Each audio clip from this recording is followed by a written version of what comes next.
Hello everyone, কেমন আছেন আপনারা সবাই? আশা করছি সকলে খুব ভালো আছেন। আমিও কিন্তু প্রতিবারের মতো খুব ভালো আছি। আজকে আমি আপনাদের সাথে শেয়ার করব একটা নতুন কেকের ডেকোরেশন। তার আগে আমি দেখিয়ে দিলাম কেকটা কতটা স্পঞ্জি হয়েছে। আশা করব আজকের কেকের ডেকোরেশনটা আপনাদের সকলের খুব ভালো লাগবে। আর যদি ভালো লেগে থাকে তাহলে প্লিজ আমার চ্যানেলটাকে একটু সাবস্ক্রাইব করে দেবেন আর কমেন্টের মাধ্যমে অতি অবশ্যই জানাবেন যে আজকের কেকের ডেকোরেশনটা আপনাদের কেমন লাগলো। আজকে যে কেকটা আমি বানাচ্ছি এই কেকটা কিন্তু হোয়াইট চকলেট ভেতরে দেওয়া থাকবে আর কেকটা হবে কিন্তু পুরোটা এগলেস। তাই স্পঞ্জটা তোমাদের আগেই দেখিয়ে দিলাম যে কতটা স্পঞ্জি হয়েছে। এগলেস কেক মানেই যে সেটা স্পঞ্জি হবে না তা কিন্তু না, ঠিকঠাক ওয়েতে যদি তোমরা ঠিকঠাক করে বানাতে পারো তাহলে কিন্তু এটা সুন্দরভাবে কিন্তু স্পঞ্জি হয়। আমি দেখো প্রত্যেকটা কেকেতে যেমন 3টে লেয়ার করি এক্ষেত্রেও তাই করেছি।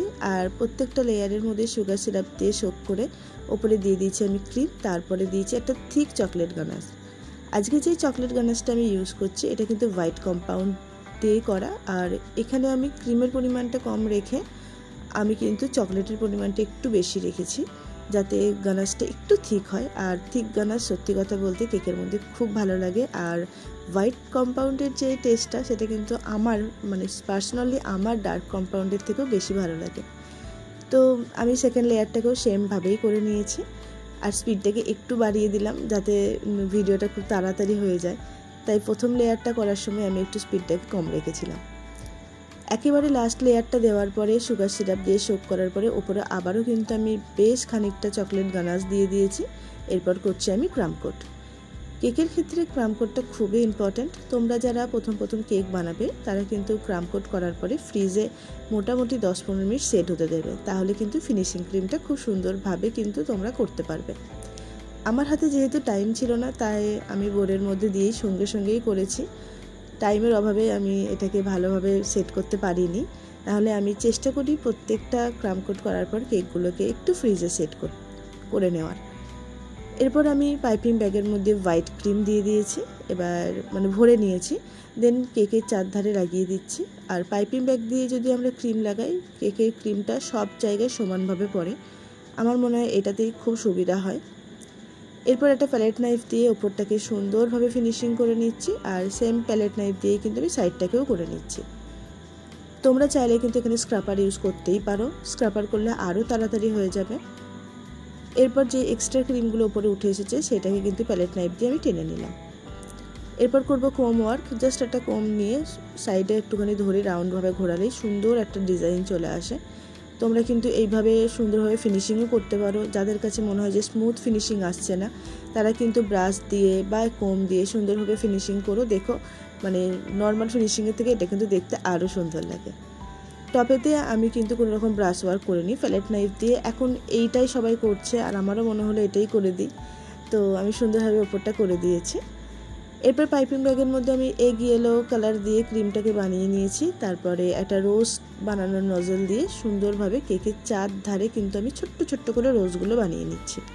রোজের সাইজটা খুব বড় আমি করিনি, আমি কিন্তু ছোট্ট টাইপের কিন্তু রোজ বানাচ্ছি। আর পুরো কেকটাকেই কিন্তু আমি ওপরের টপটাকে রোজ দিয়েই ডেকোরেশনটা করব।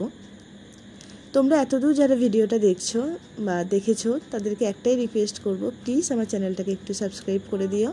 যদি ভালো লেগে থাকে, যদি কেকের ডেকোরেশন পছন্দ হয় তাহলেই করো, কোনো জোর জবরদস্তি নয়।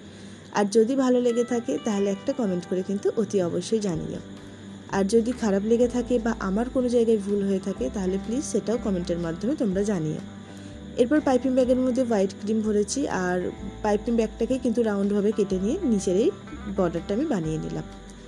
এরপর কিছুটা গ্রিন কালারের আমি ক্রিম নিয়ে নিয়েছি আর পাইপিং ব্যাগটার মধ্যেই কিন্তু আমি কাটিং করেছি একটুখানি পাতা টাইপের, সেটা দিয়ে কিন্তু করছি। এরকম নজলও কিনতে পাওয়া যায়, বাট আমি আর নজল দিয়ে এখানে করিনি, আমি এখানে কাটিং করে নিয়েছিলাম। তাতেও কিন্তু খুব সুন্দর টাইপের পাতা হয়ে যায়। তোমরা যারা জানো না তারা কিন্তু কমেন্ট করতে পারো, আমি তোমাদেরকে দেখিয়ে দেবো কীভাবে এটা করতে হয়। এরপর আমি একটা সিলভার টাইপের স্প্রে দিয়ে সুন্দরভাবে আমি ফুলগুলোর ওপরে দিচ্ছি। তোমরা দেখলেই বুঝতে পারবে যে ফুলগুলো কতটা গ্লজি লাগছে। এরপরে আমি তোমাদের কিন্তু এটা সামনে থেকেও দেখাবো, আমি কেকের চারধারটাতেও দিচ্ছি। আমার তো খুব ভালো লাগে গোল্ডেন বা সিলভার টাইপের এই স্প্রেগুলো দিতে। ওপরে কিছু আমি সুগার বল দিয়ে দিয়েছি। এই হচ্ছে দেখো, সামনে থেকে তোমাদেরকে দেখিয়ে দিলাম যে কেকটাকে কতটা সুন্দর লাগছে। আর আমার কাস্টমার বলেছিল ওপরে 4টে নাম লিখে দিতে, আমি সেইভাবে লিখেছি। এই ছিল আজকের ডেকোরেশন। যদি ভালো লেগে থাকে প্লিজ আমার চ্যানেলটা সাবস্ক্রাইব করে আমার পাশে থেকো। দেখা হচ্ছে নেক্সট কোনো একটা ভিডিওতে। সকলে ভালো থেকো, সুস্থ থেকো। আজকের জন্য টাটা।